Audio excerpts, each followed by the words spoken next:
Gini Mbak, ini ayat itu Mbak. Kenapa Bunyi surat diizinkan ketidakadilan? Kenapa diizinkan ketidakadilan? Mbak Kenapa? dengar dulu. Arti surat itu kayak gini. Dan jika kamu takut tidak akan dapat berlaku adil terhadap hak-hak perempuan, kamu mengawininya satu saja. Seperti itu. Yang atasnya dulu dong dibaca. Coba keluarkan dulu ayatnya. Tunggu. Ayo dibaca dong, jujur dibaca. Iya. Coba dibaca dulu.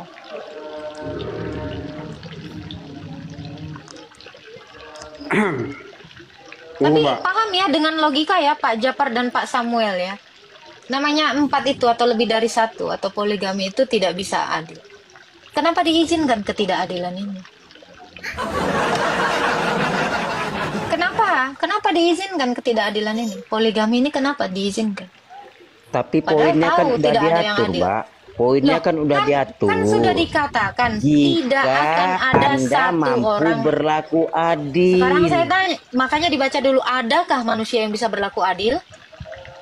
Gak ada. Kenapa diizinkan memang ketidakadilan? Wah, kalau Kenapa memang tidak mampu ketidakadilan berlaku diizinkan? adil, berarti mereka melanggar. Iya, makanya itu baca An-Nisa 34 sampai 36. Di Betul. ayat terakhirnya itu dikatakan tidak ada ayatnya. Ada ayatnya, kamu cek di Quranmu. Tidak ada satu Betul, orang Mbak. pun yang bisa Udah adil. paham saya. Oke. Tidak ada satu Jika orang pun yang bisa. ada yang melakukan Dengar. Tidak ada satu orang pun yang bisa melakukan keadilan. Ingat, ini ada ayatnya. Kalian cari. Kalian harus cross check sendiri di kitab kalian. Tidak ada satu orang pun yang bisa berlaku adil dalam poligami. Lalu kenapa ketidakadilan itu diizinkan? Itu pertanyaan saya. Kenapa diizinkan ketidakadilan bagi manusia? Mbak gini Mbak. itu Islam menawarkan solusi, Mbak. Menawarkan solusi. Bukan. Solusi apa? Gini Bang. Solusi gini, Bang. apa? Ya. Abang. Mbak gini. Surat An-Nisa itu turun karena bangsa Arab itu banyak budak-budaknya. Dan mereka punya perempuan itu banyak, bukan cuma 3-4 orang, lebih dari itu. Bisa 20 orang, bisa 10 orang budak-budaknya itu. Suka-suka mereka seperti itu. Makanya Allah tawarin. Itu untuk bangsa itu ya. Cuma sekarang gini, surat itu turun karena perbuatan gara-gara orang Arab zaman dulu seperti itu, budak-budaknya banyak kali. Bisa nikah 20 orang, 10 orang, seperti itu suka-suka mereka. Yang saya tanya, kenapa ketidakadilan diizinkan? Ketidakadilan Ada di yang bisa mana, jawab Mbak? ini? Loh, masa Tuhan yang kasih tidak adil, Mbak? Sekarang saya tanya, ada tidak manusia yang bisa berlaku adil terhadap istrinya? Mbak, itu kan solusi dari Tuhan, Mbak. Saya tanya, ada tidak satu manusia pun Kalau Mbak yang bisa tanya berlaku begitu, adil manusia dalam poligami? Hah? Yang berlaku adil dalam poligami cuma Rasulullah. Oke, lalu bagaimana dengan At-Tahrim ayat 1 sampai 5? Ayat apa lagi? Ayat apa? Coba makanya kamu harus baca dulu yang lain. Kalau kamu mengatakan nabimu itu yang adalah satu-satunya yang adil, bagaimana dengan At-Tahrim ayat 1 sampai 5? Ya? Keberatan Aisyah terhadap budaknya. Coba. Makanya Anda belum tahu. At-Tahrim ayat 1 sampai 5. Baca asbabul nuzulnya. Nah, silakan baca tafsirnya. Bila kau tak di sampingku. Sudah baca? Belum? Gimana kalian mau meyakinkan Mbak Syanu? Pakai data dong. Jangan kamu itu bicara motivasi seolah-olah benar. Loh, kamu dari tadi omong kosong kok, datamu mana? Saya bilang, saya dari tadi bawa data. Saya dari tadi bawa data. Ya, kamu baca An-Nisa ayat 4. Ya, kamu baca At-Tahrim ayat 1 sampai 5 asbabnya. Anissa, Boleh. aku jelas Anissa dulu Mbak, aku jelas Anissa dulu ya. Tadi kan Anissa, nanti itu yang itu dulu. Anissa itu kan gini, bangsa Arab itu kan seperti tadi, nikahnya banyak, perempuannya budaknya banyak kali. Di situ ayat itu turun, jika engkau tidak berlaku adil, engkau takut berlaku adil, akan tetapi maka Kok berlaku adil? Berlaku adil kok takut sih? tidak akan berlaku adil, tidak akan berlaku adil. Jika kamu takut tidak akan berlaku adil, maka nikah satu saja. Kenapa Itu ketidakadilan vonis itu saya tanya, poligami diizinkan? Ya poligami diizinkan. Nah, kalau di dalam poligami itu tidak ada keadilan, kenapa diizinkan? Mbak lihat saja di dalam Alkitab semua, Alkitab Al-Quran aja yang bilang nikahlah satu saja. Cuman Al-Quran. Mbak, saya mau tanya, setiap masalah ada solusi enggak, Mbak? Setiap masalah ada solusi enggak? Harusnya Menurut Tuhan Anda? memberikan solusi. Harusnya Enggak, Tuhan menurut memberikan Anda solusi. setiap masalah ada solusi enggak? Iya, harusnya solusinya Harus ada. ada kan? Nah, ketika manusia mengalami masalah, contoh kita bilang, menghadapi kita pasangan, kita mengharapkan keturunan. Nyatanya pasangan kita tidak memperoleh keturunan. Ada Kenapa enggak tidak jalan Tuhanmu? solusinya? Kenapa tidak Tuhanmu yang memberikan keturunan itu? Sama seperti Abraham. Kita kan Sama kita sekali, tidak sabar. Solusi itu bukan dapat istri baru. Solusi itu dibuka rahim istrinya. Di mana kuasa Tuhannya? Makanya saya bilang, kalau mau memberi solusi, solusinya adalah Tuhanmu dengan kuasanya. Anda Bukan menjawab malah setiap masalah ada perempuan. solusi. Ini ingat ya, ingat peristiwa Ibrahim atau Abraham. Dia itu dalam usia yang ujur, dia tidak punya anak, ya. Tapi Tuhan berjanji, makanya saya bilang kalau Tuhan Anda Maha Kuasa, Tuhanmu itu turun tangan bukan nyariin istri, tetapi Tuhanmu turun tangan kasih anak. Karena yang dibutuhkan anak bukan istri. Bukan banyak istri solusinya. Ya, itu satu. Kalau memang dia Maha Kuasa, yang dibutuhkan kan anak, bukan istri, Bang. Karena istri udah ada. Maka kasih anak, bukan kasih istri. Mbak, itu Anda tadi Betul, sudah Anda. menjawab Sekarang bahwa saya tanya, setiap masalah sekarang saya ada tanya. solusi. Bentar, Bang Samuel ya, nih. Masalahnya adalah tidak punya anak. Kalau masalahnya tidak punya anak, solusinya adalah anak, bukan istri. Kok solusinya malah istri yang udah saya ada. maksud, yang saya maksud solusinya gimana menurut Anda? Solusinya. Makanya Ini kalau cara Tuhan logika punya menurut kuasa, Anda. ini logika. Dengarkan saya, pakai logika dan jangan dengan logika kotor, ya. Kalau memang seorang istri ini, ya, kalau memang seorang istri ini mandul, harusnya dibukakan itu kemandulan itu oleh Tuhanmu kalau Tuhanmu punya kuasa, bukan nyariin jodoh yang baru. setuju. Mbak, itu bukan pesan bengkel, Mbak. Mbak, Gini, ini terbukti keadilan Allah dengan bengkel. mempertahankan. Sabar, ini logika.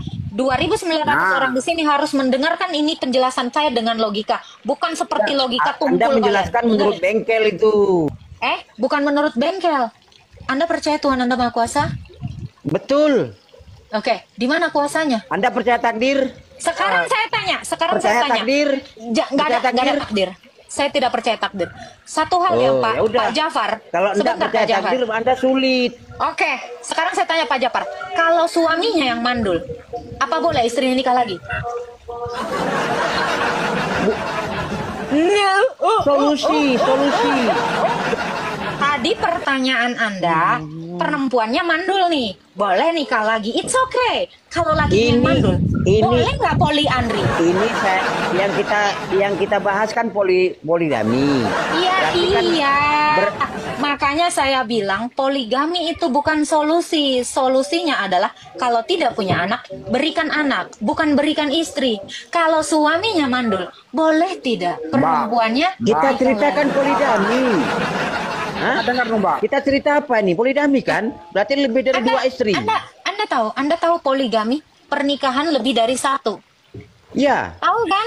Pernikahan lebih dari satu. Kalau ini makanya saya tanya, bisa tidak sesembahanmu menjawab atau memberikan solusi? kalau laki-lakinya mandul. Solusi apa sih kira-kira Mbak, yang bisa diberikan ukuran Tuhan Anda? hubungan kita sama Tuhan itu tadi Dijawab dong. Solusi kan apa sekarang yang bisa online diberikan? sampai bukan Dengar, kalian jangan dua orang gini dong nyerang saya satu wanita. Oke, dengar? Dengar? bukan. Ya kita kan diskusi. Oke. Jafar, kamu pikirkan dulu jawabanmu. Sekarang saya tanya Samuel. Kamu diam dulu, Jafar. Namamu ini menyebalkan. Oke, siap. Mantan saya namanya Jafar. Siap Mbak Cantik. Tadi kondisinya adalah istrinya mandul, ya.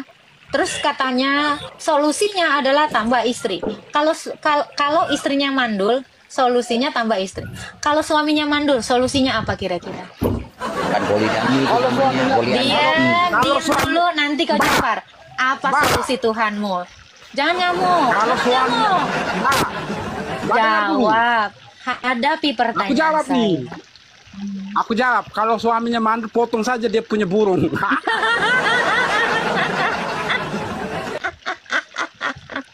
Ini kan solusi dari Tuhanmu atau kamu menjawab serampangan? Dia tidak mampu menjawab. Itu bukan solusi, ya. Masa burung yang udah ada dipotong habis? Gimana sih kamu mau? Sekarang saya tanya, kalau itu memang solusinya, seandainya kamu mandul, mau itumu dipotong? Tidak adil dong. Harusnya jawaban kalian adalah gini ya. Harusnya dibikin ini suaminya nggak jadi mandul. Biar titiknya ini nggak dibuang sia-sia. Nah makanya Dipotong. ini juga harusnya hal yang sama ketika loh jangan dihilangkan, tetapi dibukakan jalan seolah-olah Tuhanmu ini nggak punya kuasa. Itu yang mau saya maksud. Jadi Ini kalau ngomongin- Tuhanmu maha kuasa, dengarkan, Ini, Mbak. dengarkan saya. Kalian jangan, ini dua orang loh. Kalian ini nggak sabaran banget. Ya, dengar ya. Makanya tadi saya bilang, kalau memang Tuhanmu ini maha kuasa, harusnya dia menggunakan kuasanya untuk membuka ketidakmandulan itu dari rahim istri atau rahim suami. Makanya saya bilang, poligami ini tidak pernah menjadi solusi. Sebab kalau ini terjadi kepada laki-laki, selesai kalian semua. Mau memang ini poliandri. Di mana keadilan Allahmu? Kalau perempuan boleh dinikahi lebih dari satu, kenapa perempuan tidak boleh menikahi lebih dari satu? Mana Aku adilnya? jawab. Silakan. Aku jawab. Gini Mbak, itu Mbak sama siapa tuh salah artikan. Surat itu utamakan para janda ya, para yatim. Gini Pak Samuel, kita sudah maju, kita masuk kepada contoh yang diberikan Pak Jafar. Jadi jangan mundur lagi. Enggak. Itu Oh, salah enggak. itu. Ini Sembarang enggak. saja. Gini. Anda tidak bisakah menghadapi pertanyaan saya? Saya mau Anda menghadapi pertanyaan saya. Kalau istrinya mandul, boleh poligami. Kalau suaminya yang mandul, dijawab dong. Istrinya. Dijawab dong. Kalau suaminya yang mandul, kenapa macet? Hilang. Hilang saudara. Saudara. Yang satu Mbak, gini. pingsan.